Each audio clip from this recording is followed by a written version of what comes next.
benefits? Well, if people are, I'd love to know how. Yeah. Because I can't afford to pay me gas, can't afford to pay me lecky. I'm on a card meter, I can put in what I want. We sit there in the cold because I can only have it on for so long. And I want a job. If it's going to be compulsory that you go to work, which in some cases, yeah, I do agree with. But for me, I'm a single mum with 2 kids. If they're going to turn around to me and say, here's a job, you've got to take it. What about my kids? What if these hours are too long and my kids are left at home? What do I do then? Well, that's the issue, whether we should expect work of lone parents. In the United States, we simply said that single mothers on welfare should be expected to work. We will help with child care, but the fact that you're a mother and you have children does not exempt you from the work requirement. I'm not proposing to abolish welfare, but should you expect someone to work up front in order to qualify for welfare? But then again, how can, I mean, if you haven't got the skills to do a certain job and there isn't the skills-based training out there, can you not give people the training first? Then? Well, that's what we found didn't work. If you allowed them to do that instead of working, they never got around to working. You just said, what would you do? You had no benefits. You go back to the early 1900s, we didn't have benefits then. What was happening? People were robbing people, women were on the prostitutes. That's how people survived then. Children died because of the poverty you lived in. Actually, society is vastly richer now than it was 100 years ago. And as a result, it's actually hard to be destitute in a society like the United States or Britain. And we have research showing that many people in that situation were not on welfare and not working. They have other sources of income coming from other places in an affluent society. They have child support, they have contributions from charity, they have boyfriends chipping in, friends helping them. They have various sources of income, more than they actually are conscious of. Welcome to the Lost Boys Hideout! Ta-da! The pantomime was charming. It's the Lost Boys. It's their hideout.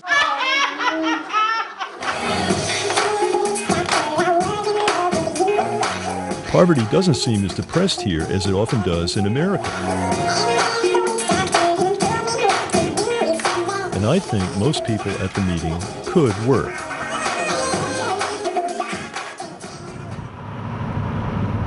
When I asked them to clarify in what sense jobs are not available, and they tended to say things like the jobs didn't pay enough, or they weren't skilled enough, or they weren't the kind of thing they were looking for, which is quite a different statement from saying that there are no jobs at all. They seem to be saying that they were so trapped in the current benefit system that they could not imagine actually expecting work in a serious way. In fact, it was only at the end of the discussion with the group of recipients that the possibility of simply abolishing welfare arose. I think they were pretty horrified at the idea. I'm not sure I would say horrified, they were mystified. The idea of supporting yourself was so remote from what any of them have had to do for however long that they had only very vague ideas about what it would mean. That's what I heard.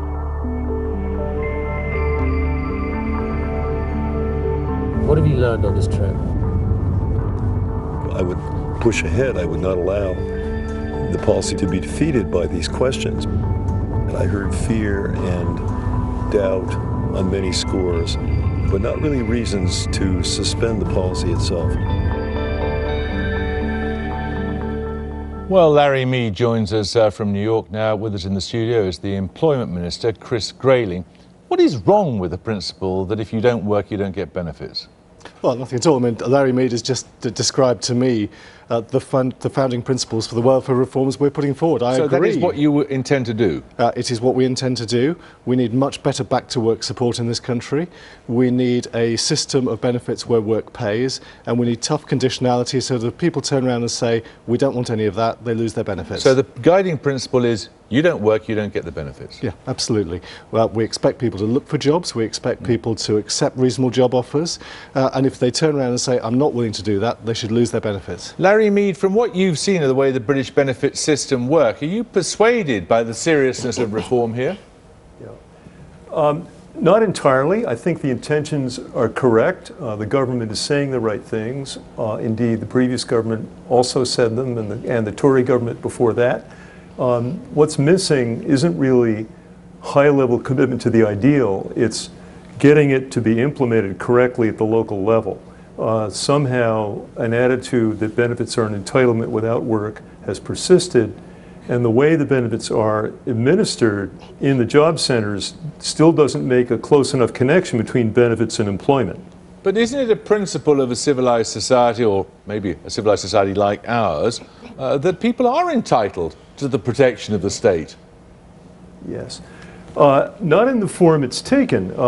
If you simply say we give people money without regard to whether they're working, I wouldn't say that's the best way to give help. We should certainly support the poor, but I think it's clear that the best way to do that is actually to expect them to work alongside the taxpayers. Doesn't mean we won't help you, but you must also help yourself. Chris Grayling, what is your belief about whether people are entitled to expect benefits? Well, I think the role of the welfare state is to give people a safety net, that we help people when they're down, but the welfare state should not be a place you live, it should be a place from which you climb up a ladder.